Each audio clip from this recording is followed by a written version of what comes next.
Are you a super busy mom that has big dreams of creating a business of your own? There's a million opportunities out there for all of us busy moms who want to have a different life. We want to have something that's our own. We want to have more control over our time, of our time with our family and our personal time. Maybe it's that we need a little more security financially and we just need that extra income from some other stream that we feel like we're in a little more control over versus our typical 9 to 5 job. Well, I've been there and I've done it and I've learned a few things along the way.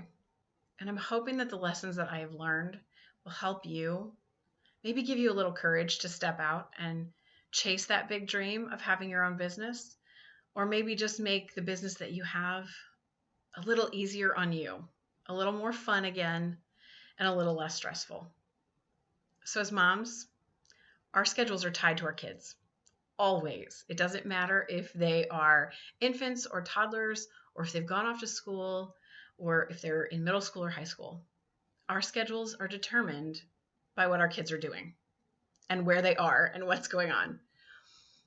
When I started my first business, my son was 6 months old and I was insane. But I had a big dream and I wanted to chase it hard. And I really struggled trying to balance my mom hat with my work hat. And what I learned is that I can only put on one hat at a time. So that's my first lesson. You have to set aside specific time in your schedule, no matter what that is, whether that is a little bit of time or a lot of time. You have to commit to a schedule to work your business. In the beginning, if you have really little children, that is going to be hard. And it's going to be smaller amounts of time than you really want to devote. But starting with the baby steps, starting with the small incremental chunks of time is what's going to move the needle forward for you. So the first thing is commit to your schedule. Make sure that you are willing to carve out that time because it will make a difference. So along with that, my best tip, especially when your kids are little, is to work when you can around their schedule. So that could look like working during nap time or getting up a little earlier. But let's be realistic. I'm not talking about 3 hours ahead of when your child normally gets up, because when they're babies, mama, you need your sleep too. But think about when they nap. A lot of times, pretty quickly, they're going to get on a nap schedule. And you may have a 30 or 40-minute window where you could pop into your office while your infant is sleeping in the next room and get some work done. So think about those times when you know that you have quiet, that your child is occupied, whether that is watching a cartoon or sleeping or napping, whatever that is, use that time as work time. My next tip, this is a tough one. We have to get help. Whether that is a sitter for a couple of hours, or if that's working in the evening while dad takes over, or maybe that's daycare.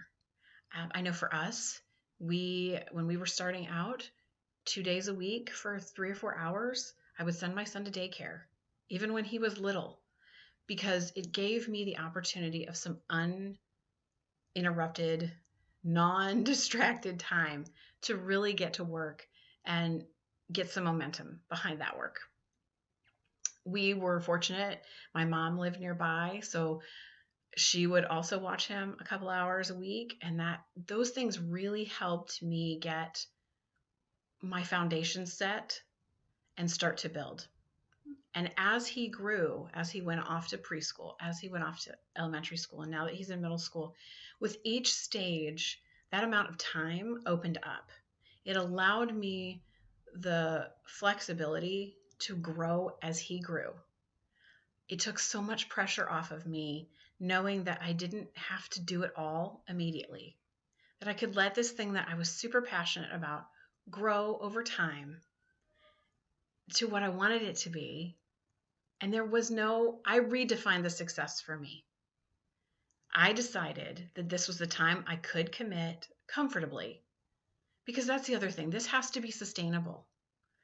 We hear all these statistics about how small businesses fail and nobody makes it. And here's the thing, if we create a business that is more of a lifestyle business that allows us the flexibility to be the moms, the wives, the partners, the friends, the daughters that we want to be, it is sustainable. It's not going to grow and it's not going to skyrocket overnight. And none of them do.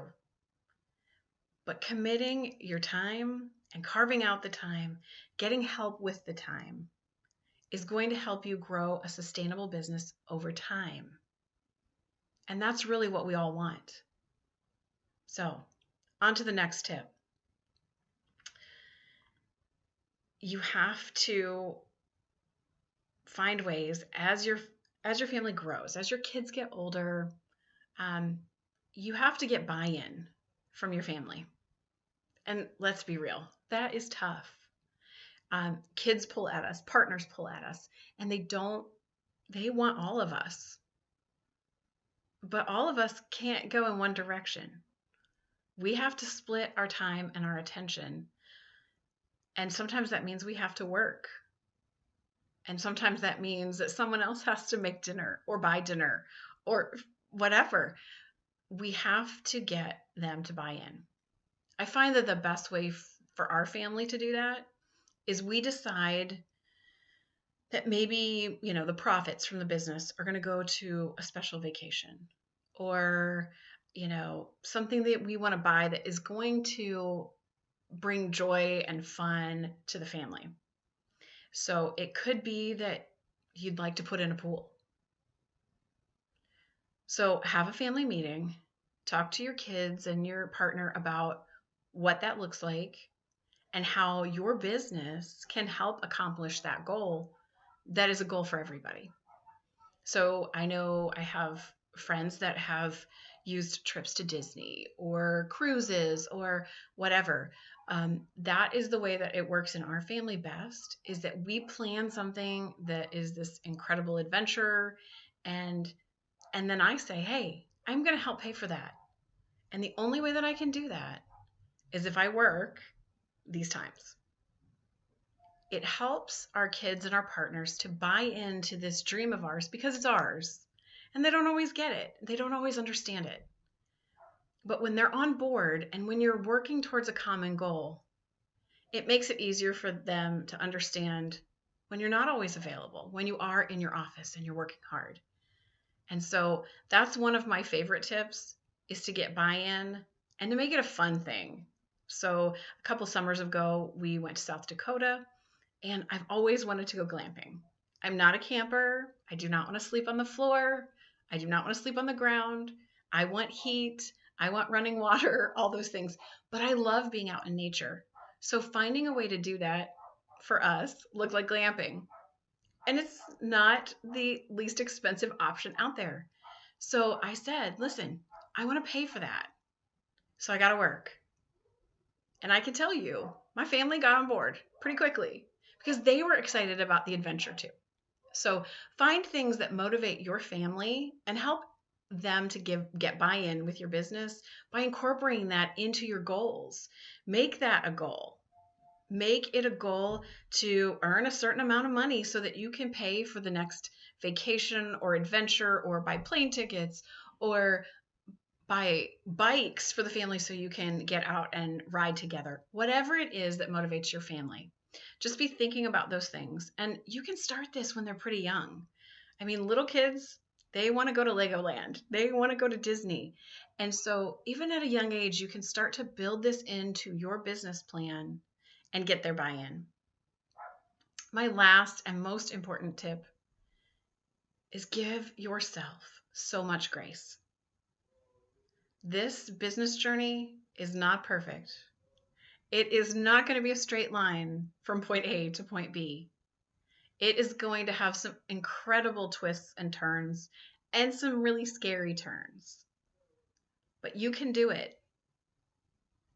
But know that it's going to take time and it's going to take effort. And over the long haul, you can do it.